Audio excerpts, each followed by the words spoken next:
Whoops. Sums it up. I forgot to add you to the stream.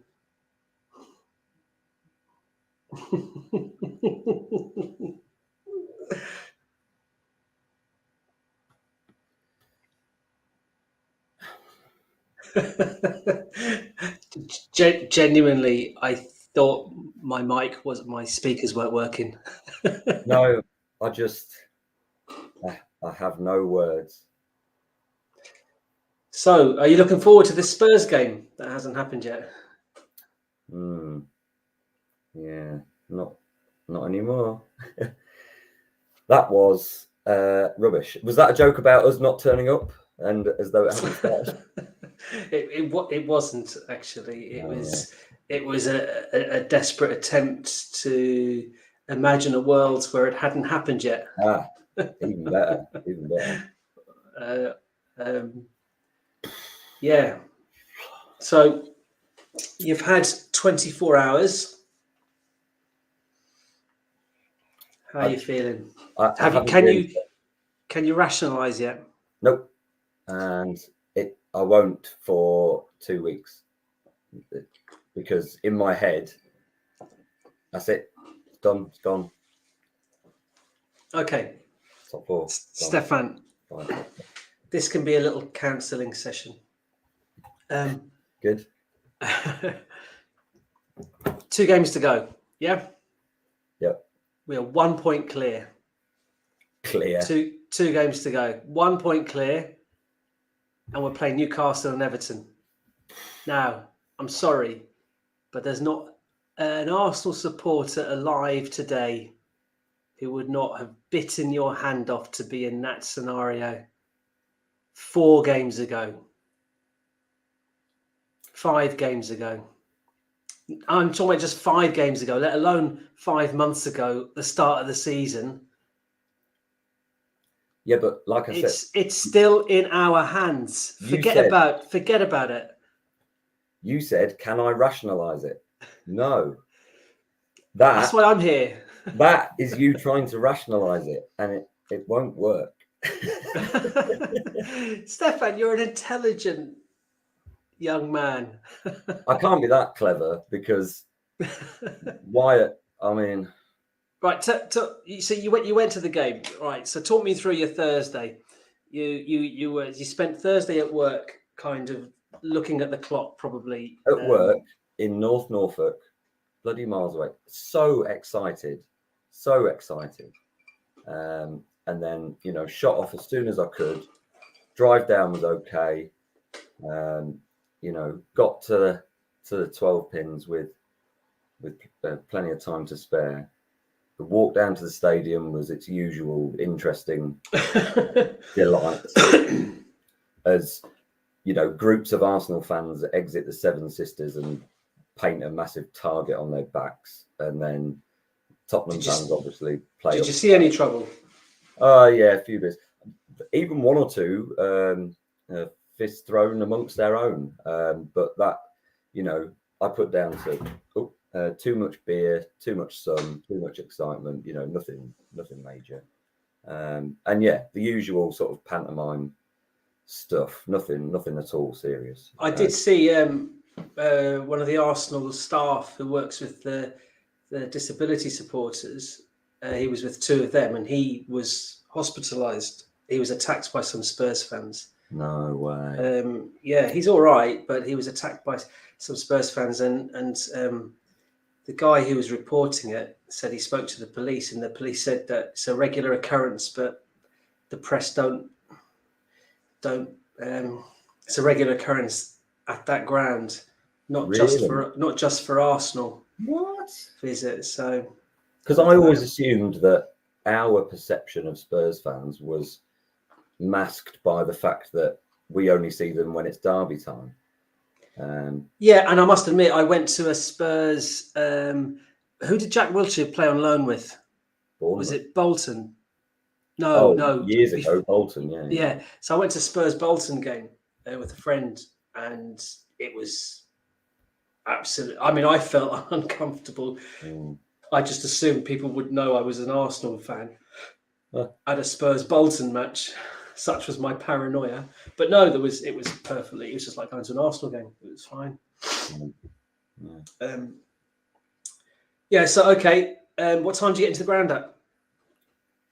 Really, only about 7:30. We had just 10 or 15 minutes in the away end, and again, absolutely buzzing. The noise, from both sets of fans was just incredible. It sounded loud. Oh, it was loud. Yeah, it's a weird one in the state. Obviously, first time at the new toilet bowl, and it is loud, but it doesn't hit you in the way that it does at other grounds. Like it's almost like the sound travels round you. That that bowl effect thing. It obviously keeps it contained, but it's not a sort of wall of noise. It's odd. Just the acoustic setup. I'm not necessarily saying it's bad. I just noticed it, and it was what it was.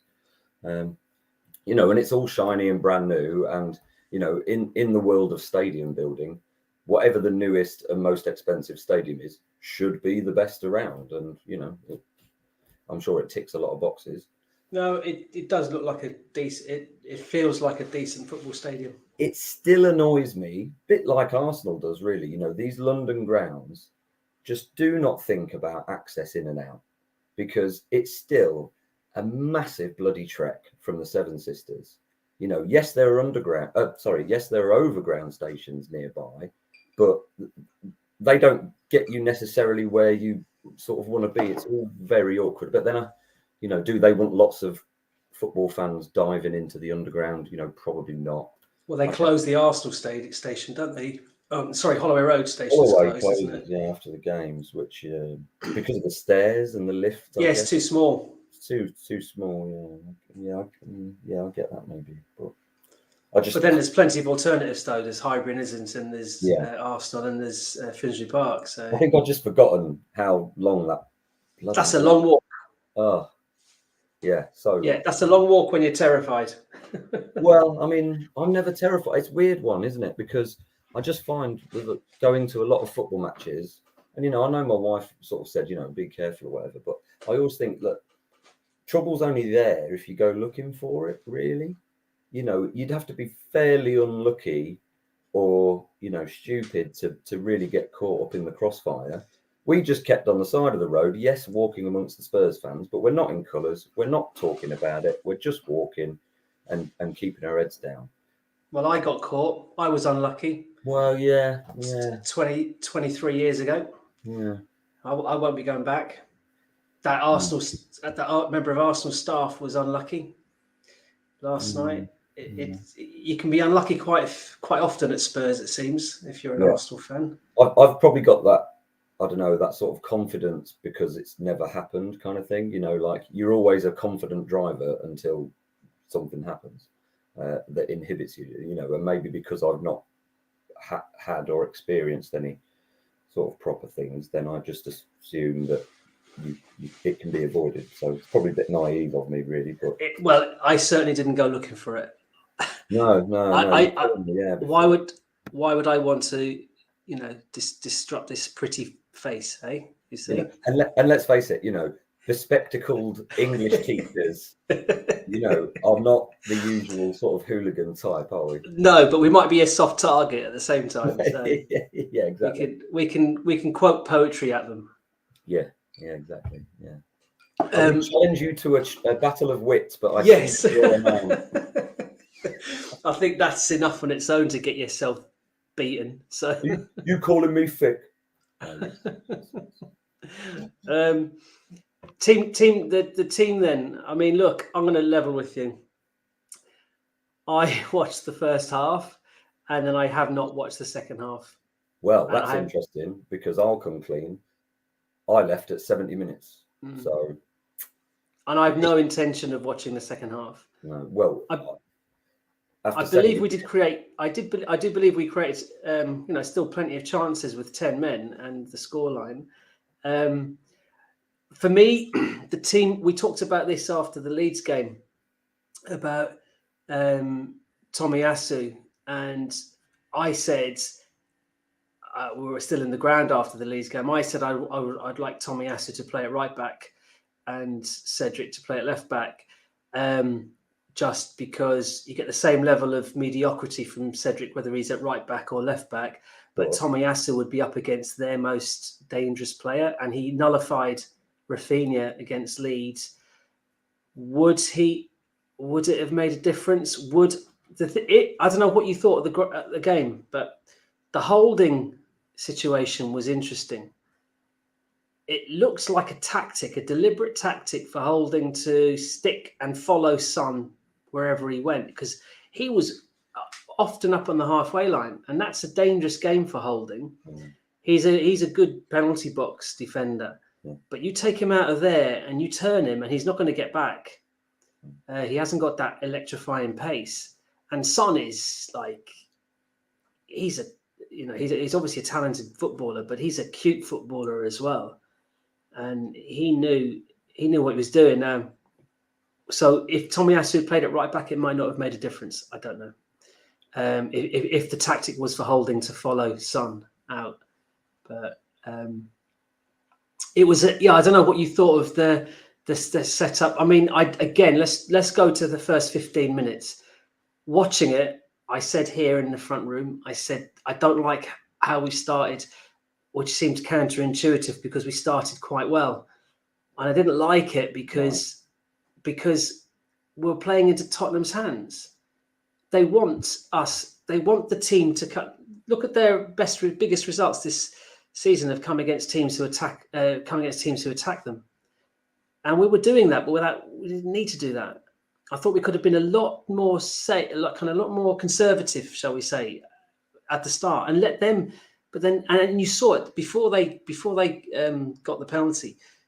A couple of times, Kulusevski got clear and down the right hand side. Oh, and I'm like, this is, and it was making me nervous. And mind you, everything was making me nervous watching the game. It's like, but I was thinking, I don't like this unless we score. I know why we've done it in terms of play our game, but I think you've got to play the match. You've got to play the situation as well. They needed to win, so we could have done we could have kind of employed their game plan, sit back and because we did, like, ignoring the context, we started well. We were at them. We had a shot on target. I do think Ødegaard could have done better with a couple of his chances, but he scuffed one of them. Nketiah had a shot tipped over at some point in the first half. Holding went off. Yeah. Have you seen either the red card or the penalty? No. Yeah. Okay. The only thing I've seen back, because someone sent it to me, was when Son did a sly little elbow. I mean, look, we'll talk about the holding one first then, even though it was the penalty that happened first. But the holding thing. In the ground, it's interesting because very early on, people around me sort of clocked on to the fact that Holding, seemed a bit overexcited and excitable, and might have been playing the occasion more than the game, and just was daft, and everyone knew he could have had a yellow card before he eventually got a yellow card. And just going back to your Tomiyasu point, it was a weird one because I've always praised Tomiyasu's positioning, but the amount of times that he wasn't sort of goal side and didn't necessarily give him a chance against Kulusevski on this side was very noticeable. I don't really know what the thinking was there, because Spurs just had an outball like all the time, and were really dangerous. It was weird. All naive. I mean, Holding had 4. Listen to this statistic. Holding committed 4 fouls in the first 32 minutes of the game. That's the most fouls he's ever committed in any game he's ever played. So that tells me that this was a tactic. This wasn't. It was more than just him, and he just got. It's a little from column A and B, isn't it? It's him trying to be aggressive. He just got outplayed. and then making sure that Son can manoeuvre his. I mean, can you think of a player who is more adept at cheating and feigning injury than Son? Like there It's are an very interesting few. one, isn't it? There are very Yeah. few of them around, even to the extent. Look, for me, Holdings was a red card all day long. He had basically four challenges that could each have been a yellow card. He could the first one, the knee in the back. If that wasn't in the first 6 or 7 minutes, that was a yellow card. Yeah. And the referee pulled him aside and said, "Right, you've done two, one more, and you get booked." And the next one he did was the tug back. He tugged them back. It was a foul. He tugged them back. He got turned. He followed him out. Son turned him, and Son didn't go down at this point. Son stayed on his feet, which was interesting, and that was the yellow card. Now, the incident that you've seen again, if Holding had done what Son did for the second yellow card, went down clutching his face. If Holding had done that for that little sly, it would have gone to VAR. And it possibly could have been a red card. So my issue with Holding is perhaps not his decision. Maybe it was like a kind of part tactics as well. But if you're going to do that, and that's your remit for the games, to get close to Son, wind Son up, disrupt his flow, make sure he doesn't have any space. If that's what you're going to do, then be prepared to embrace the dark arts as well.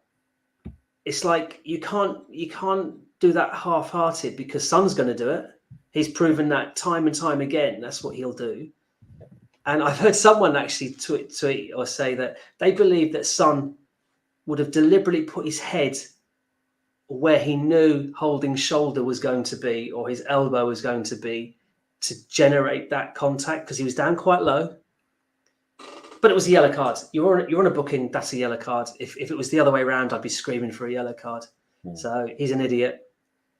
The penalty. No one in the ground was complaining about the. That's interesting. I mean, Holding at all. Plenty of.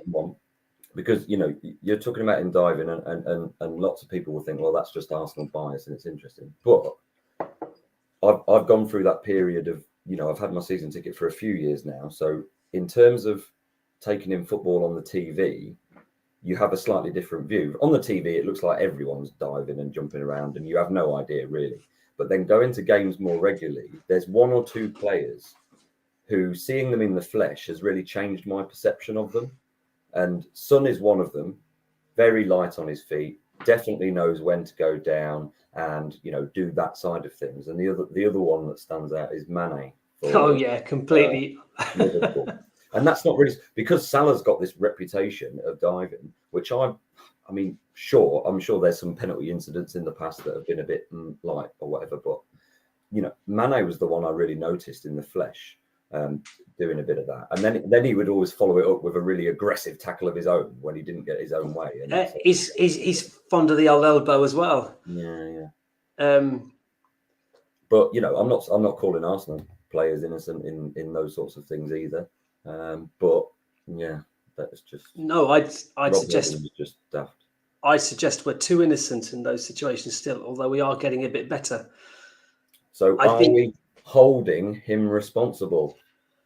Oh, come on. I could write the headlines myself. That heavy sigh followed by a silence might indicate my response to that. Sorry. Awful pun. I'm holding my criticism back. You're robbing me of my glory. Yeah, no, okay. I am holding him responsible. Yes, I think if you're cute enough, you're on a yellow card early on. You do not. The home crowd's lively. The referee's only human and could easily be swayed in a 50-50. Don't give him the chance. And he was, by the way. Yeah. Okay. So this is interesting because The penalty for me was never a penalty. It was very soft. Not seen it again. Don't know. From our perspective in that corner, we just saw the ball come over. It looked like everyone went for it, and it didn't really go anywhere. Oh, it looked like absolutely nothing. He leant into him and he gave him a little nudge. No question about that. Cedric did. Yes. But Son did his like theatrics. You know, he made an absolute meal of it. It's that kind of incident where if that's given, then there's at least 6 or 7 penalties every match. It's that kind of thing. Now, having said that, Cedric was an idiot because he gave the referee an opportunity to make a decision, and VAR was never going to overrule it. Just like if the referee hadn't given the penalty, VAR would not have come in and said that was a penalty, right? Right. So it was. I mean, look, yeah, Cedric definitely played the man, not the ball, but it was so slight. It didn't warrant the reaction that Son exhibited.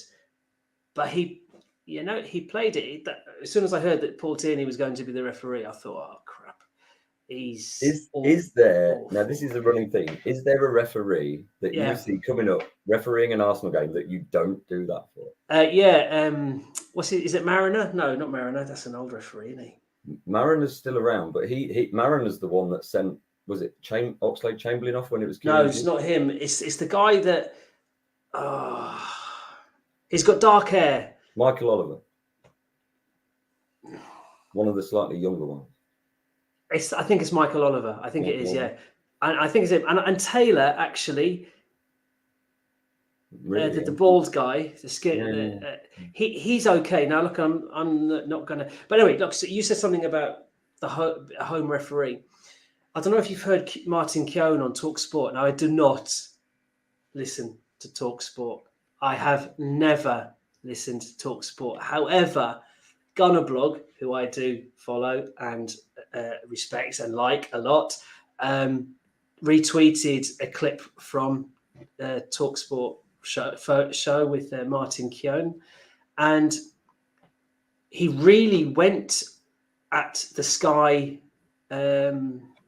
commentary team and Sky themselves. And this is interesting because, and I didn't watch the second half, so he made the point, and this could be through Arsenal tinted glasses, that every tackle that an Arsenal player put in on a Spurs player was repeated or replayed several times, but there were many tackles by Arsenal players that weren't shown again at all. He said that Gary Neville was very, very quick to say that was definitely a penalty, a nailed-on penalty, when Keown made the point that if Neville was the fullback and not Cedric, he'd be screaming at the referee if that penalty had been given. And he was very blunt about this. He said, no, the Sky, what's the word? The Sky presentation of that game was heavily biased in favour of Spurs. And you can see that why they would want to do that, insofar as it keeps the interest to that for that. You know, so we've got a relegation battle going to the wire. We've got a league title battle going to the wire. Let's have let's keep this interest going all over. But yeah, so I don't know. So you said was there obvious bias on the? Look, yes and no. It's always going to feel like that from my perspective. But the one that really screamed out was Martinelli was. I can't remember if he was chasing a ball down going forward or tracking a ball down. Coming back and defending, and it was literally 50-50, shoulder to shoulder. Martinelli comes out on top, but because the Tottenham player falls over and the crowd suddenly lift, whistle goes, and it's like, oh, it did seem, you know, we didn't really know about the penalty. It didn't look like anything. We had no problems with the Rob Holding sending off. He was in the wrong mindset or something like that was going on, but those little things just kind of, I don't know. I think the only one I can remember is the Saka, Ben Davies yellow card. I don't know if you remember it. It was before there was any goal. Saka got clear from Ben Davies, Right. and they only showed it once from one angle. But what they didn't show was, would Saka have been clean on, because he was coming in, he was at the side of the penalty box. Right. Okay. But was there anybody else there? Was he clean through? Would he have been clean through? So just bring that around to the centre of the goal, and it would have been a red card. But it wasn't shown again, and no mention of it afterwards at all. I think that was one of the examples that Keown was alluding to. Yeah. I don't know, but moaning about the refs from my point of view, being at the game, it feels like complaining about the cutlery on the Titanic as it sinks. Do you know what I mean? Like, we just approached the game in what seemed, well, hindsight's a funny thing, isn't it? But it started, like you say, okay, because we tried to press them, and we had a bit of territorial advantage, but without really like smothering them. And then after that, it just error after error compounded, and then we started to look tired, and then it was, oh god, I didn't even find out about Gabriel's hamstring injury until today. I had no idea until today. Well, we don't know how bad that is yet. No, I have no complaints about the result. I had to drop my car up to the garage today for its MOT, which it failed. Thank you, car. And I didn't realise, I timed it perfectly, but the two boys in the garage behind the desk in the garage are both Spurs fans, and I've known them for years. Right. And I'll be honest with you, the first thing one of them said to me was, "What do you think of the game?" I genuinely didn't know what he was talking about. I completely blocked it out. Yeah. I thought, what's he? Oh, now I understand now. I see. Yeah. What's interesting as well is when Holding went off, Ben White was being spoken to and prepped to come on, and Arteta said this afterwards. I think that was very tactical not to bring him on. I think Arteta, 1-0 down to 10 men, had given the game up. He realised the writing was on the wall, and he decided he was playing for Monday night. He knew Holding was out. He thought, I can't risk Ben White. Give him another 4 days. Obviously, we didn't think that Gabriel would then be out. So we're now up at Newcastle without Holding and without Gabriel, assuming we're without him. I don't know. Terrifying. Yeah, so I don't know who plays at centre back. Tomiyasu and Ben White, isn't it? Oh, crikey! But who? That means we've got Tavares and Cedric as the two fullbacks. Well, this is the problem. That the squad is so thin still. I can't remember what it was. Obviously, El Neni came back into the fold a little bit when Partey went out, but we always knew that the team was a good starting 11, and then one or two good subs to go with that. But that's it. And now, right at the crunch time, we've got a man suspended and another one potentially injured. Yeah, and no Tierney to supplement that either. The other alternative is Xhaka at the back, but then you're creating another problem in midfield. Yeah, you're creating another potential problem in midfield as well, aren't you? So, and as much as Newcastle don't have anything to play for, but and recently obviously got tonked by Man City, but everyone gets tonked by Man City at some point. Actually, besides though their games against the sort of top two, they've been in decent form. And it's their last home game. Their last home game, and the players are also playing for the future of Newcastle because they know there's going to be improvements made. They might want to be part of it, or they might know that they're going to be superseded, so play for a move away. Which, and as much as I like the Geordies, and generally, they're going to revel in the fact that they beat us and potentially stop us getting Champions League. They'll love that. I mean, it would be nice if Spurs dropped points at home to Burnley beforehand. No, I think you've got to assume Spurs are going to get 6 points from their last 2 games. Well, they definitely will against Norwich. Yeah. Burnley, if it was at Turf Moor. Well, they've lost to Burnley this season already, 1-0. But that's what I think. I think at Turf Moor it might be. In fact, I think from memory they lost that game straight after they beat Man City. So you never know. History of sorts could repeat itself. Yeah, I'm not. No. And we need to win now. We have to win. So we have to win against Newcastle, and just to obviously guarantee that we're going to draw. We've only had 3 draws this season. I did a screen grab of on Orbinho. It's crazy. A screen grab on a Orbinho tweet, who's a statistician. Premier League games won this season. I'll start at the top. Man City have won 28 out of 36. Liverpool have won 26 out of 36. And then it's Arsenal. We've won 21 out of 36. So we've won the 3rd most games in the Premier League. And then Chelsea on 20, Spurs on 20, Manchester United on 16. So we've won 21, but it just shows the value of a draw. Yep. That last minute, was it late concession against Everton? The penalty against Man United. Yeah, it's like it's Gabriel's missed chance against Man City.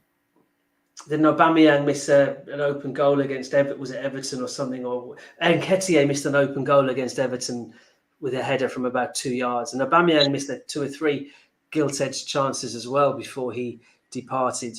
But I know every team's probably got hard luck stories like that as well. But it just we've only drawn 3 games this season. I think only 3 times in Premier League history has a team drawn less than that for an entire season. So you just know we're going to draw against Newcastle on Monday.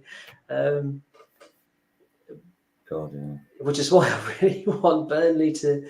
I mean, Burnley are scrapping for their lives. Now, they had a terrible result last time out, 3-0 at home to Villa. They're out of the bottom 3 at the moment. Leeds are doing everyone a favour down there by capitulating. What is going on with Leeds? No. I mean, I didn't see their red card against Chelsea, but Dan James now out. It was awful. It was an awful challenge. They were so incensed by it as well that it beggared belief.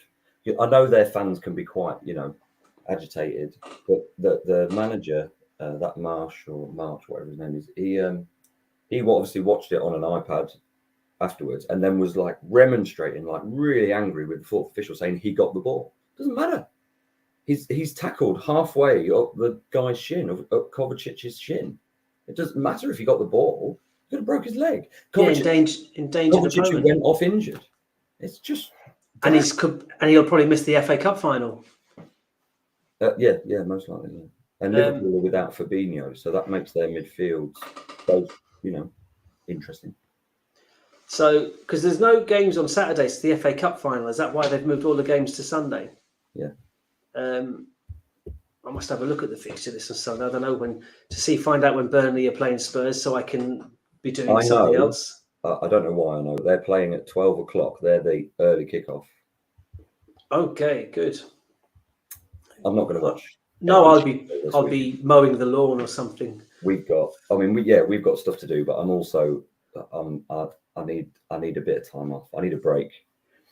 4 days. A 4-day break before Monday. I will watch Newcastle, but I won't be happy about it.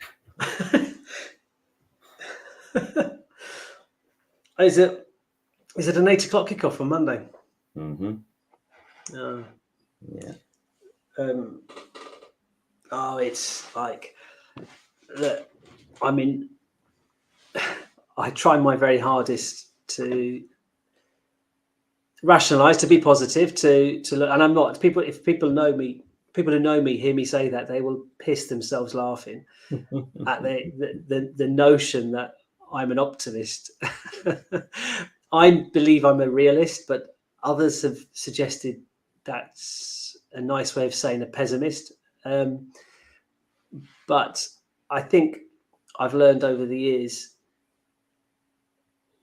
to try and find a way to get past the gut-wrenching disappointment that occurs so regularly supporting Arsenal, for my own mental health and those around me, as much as anything else. And so I genuinely woke up this morning. Well, actually, no, this is not. The truth is, I woke up at 3:15 with a banging headache, and went looking into the drugs cabinet in the kitchen for some Nurofen at 3 a.m. Couldn't find it. I had to trace back to the bedroom to get my phone, to get the torch, only to realise that the Nurofen was on the worktop above the drugs cabinet.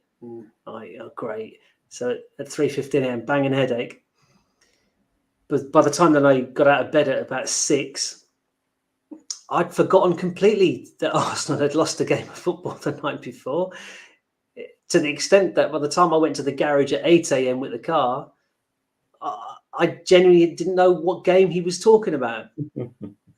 So I'm obviously quite adept now at compartmentalizing that. Although because I think I can do it because it wasn't terminal. If it had been terminal and Spurs could be crowing about that for the rest of their lives, which is what they would do, the Spurs players turned up pre-game wearing suits. Did they? Yes. Now, talk about their cup final. Well, I mean, but again, psychologically, maybe that's what they sort of needed. I mean, yeah, on the outside, it looks a bit naff or whatever, but I don't know. Is Conte actually pretty good at psychology? You know, is he? You know, is that him trying to focus the mind of these players who, you know? Yeah, but they didn't dealt with pressure. But they didn't take us to the cleaners. We did ourselves. We shot ourselves in the foot with holding, and we had a very, very soft refereeing decision go against us, and that was the game over. Down to 10 men, 1-0 down. What is it? 33 minutes in. That you know, and because of the changes we made, we were left with Nketiah tracking Harry Kane at a corner. And if Nketiah had stood still, Kane was offside. Yeah, disappointing, man. So it's not like, and I was looking, but the stats were very even in terms of shots and corners and possession, like pretty even considering we were away from home against 10 men losing 3-0. I couldn't believe it. What was it? 5 shots on target? Yeah, so so Spurs didn't have to do much to win. We did it, a lot of it for them. You know, so I think Arteta actually, I mean, his post-match interviews, I didn't see it, but I've seen the script.